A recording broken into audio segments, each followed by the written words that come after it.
Hi, this is Ann Gilbertson with Furniture Paints and Finishes, and today I'm going to show you how you can repaint your kitchen cabinets or your bathroom cabinets without having to sand or prime. So just take the paint, it's very thick, you're going to go ahead and stir it up and then take 2 good scoops onto a plate. And then just take your paintbrush and you're going to go ahead and spray one side and then the other. Always work with water on your brush with this paint. It glides so much smoother, and in between, when you're painting, if you need to spray again when it starts tugging, go ahead and do that. This is going to be the first coat, and you want to make sure that you do a nice thin coat. And you can get it into all those grooves there.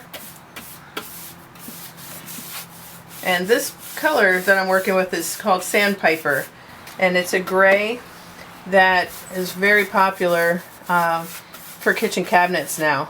Now when you get to the hardware, the great thing with the chalky paint is because there is no elasticity in the paint like there is in latex.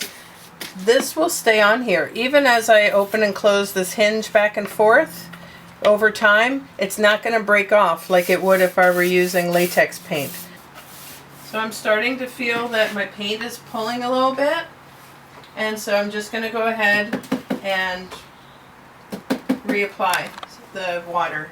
1 spray to each side, and yeah, it's just going on so much smoother now. So that's about what it should look like for your first coat. Pretty well covered, but not solid yet. And I'm going to wait about 15 minutes for this to dry, and then we'll go ahead and get that second coat on.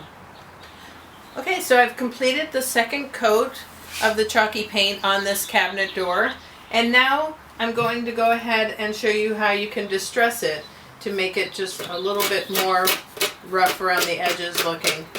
Kind of pops out. I use 2 different techniques. Sometimes I go across like I'm shining shoes, and then on parts of it I also just will scuff it and go up and down on the piece.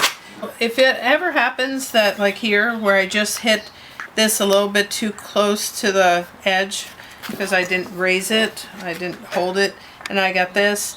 If that's too much and you really didn't want it distressed there, just go ahead and take your paint, whatever color you were using on the cabinets, and go ahead and just touch that up there. So I'm all done now with the distressing around here, and at this point you would be able to decide whether you wanted just a marine varnish, which is great for kitchen cabinets, really holds up well, just would be a nice little bit of a gloss finish on it and would add extra protection. Or you could do a varnish on here, regular varnish, or the clear wax. If you wanted to make it more antique looking before you put the clear wax on, you could use one of the tinted waxes. And just look for my tinted wax video and you'll learn how to do that as well. Thanks.